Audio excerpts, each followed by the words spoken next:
Good morning, everyone. It is Friday, February 10th, and this is a review of the most Russian headlines coming out of the Russian media. Now, this could be things that are completely absurd or potentially even tragic, because we've all seen kind of the depravity that Russian culture and media has spiraled into due to this war in Ukraine. So, the first up is Wagner Group, who's the private military company fighting in Ukraine currently, focused mostly on Bakhmut.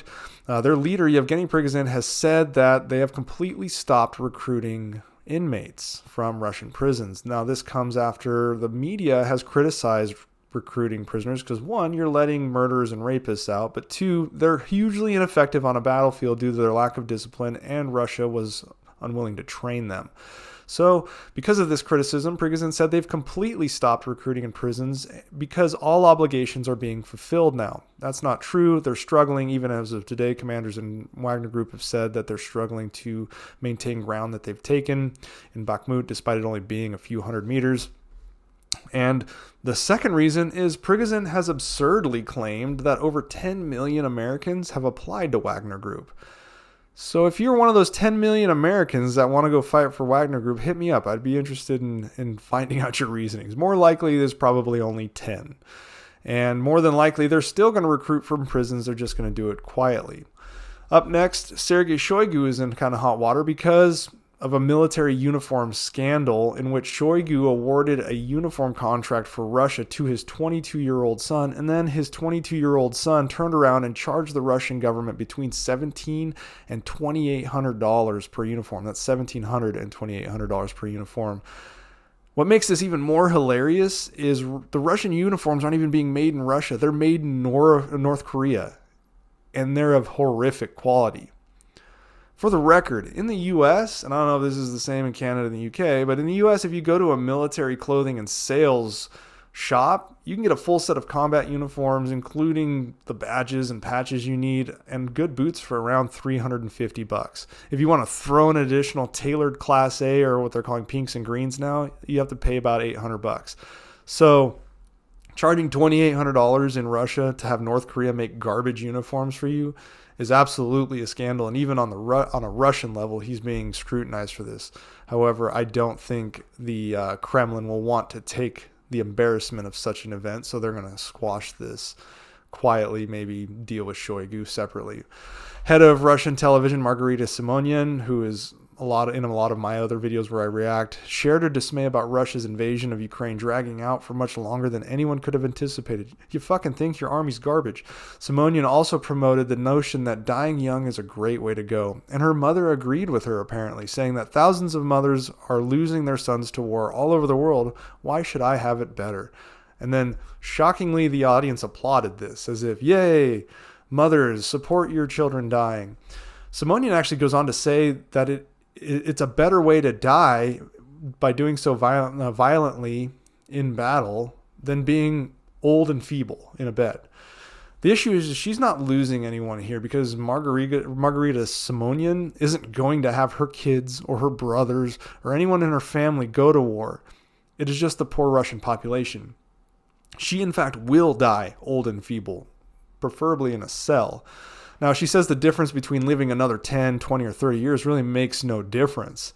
Now, obviously, she's trying to nod towards her wish that more men would sign up for the military, and that the fear of dying, which they probably will because they're dying in droves. In fact, of the probably close to 400,000 to 500,000 troops that have been sent to Ukraine from the Russian forces, 130-something thousand have died so far. That's a pretty staggering statistic. But she's saying that you should be dying for Russia because life is overrated. Well, I agree with her because she lives in Russia. It's an authoritarian shithole. But for the rest of us that live in a nice part of the world, we really don't mind living and probably wouldn't mind living another 10, 20, or 30 years. By the way, she's also 42 years old, which is well over the hill by Russian standards. Now, in a separate appearance, Margarita Simonyan told Russians they are not entitled to knowing what the goals of their supreme commander, Vladimir Putin, and the Kremlin are as what's to be going on in this war, because clearly the goals were outlined in the beginning, and that didn't happen because they couldn't take Kyiv. But she went on to say that, of course, Russia will take Odessa. That's probably not going to happen. And the reason they want us to do that is to stop submarines in the Black Sea. And they will take, whether they take Kyiv or possibly even Berlin or Lisbon is up in the air. But the goals change depend on the capabilities and your opportunities, which I say no fucking shit, Captain Obvious. But if you didn't understand reading between the lines of how Russians speak here, what she's essentially saying is they'll push as long as they can, as long as they get away with it. They'll continue to take and take and take. Then when they're stopped, they will pause and then plan and then start to take some more. That's what happened with Crimea. As I've said before, Russia is a country of beggars and thieves, and they will continue to take whatever they can when they get the opportunity. The only opportunity to stop them is by force from a counterbalancing organization such as NATO, the US, etc. And in the end, when she's telling people that you don't need to know the goals of the supreme commander, that is Putin, a big reason for it is you could jinx it. She literally said, you don't want to jinx the war.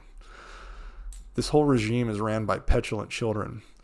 And then Russian state TV claimed that the entirety of Europe and the West fought on the side of Germany and fought against Russia in World War II, which Russia valiantly won. Now, I made a video about this, kind of breaking the whole thing down a little more. And weirdly, in the full video, people tried to spin how the Russian propagandist was saying, yeah, there really were Westerners fighting in Germany. He even said that Americans fought for the Nazis. Now, while that's true, they were of German heritage and were likely first or second generation immigrants from Germany. So they went back to fight for Germany despite having an American citizenship.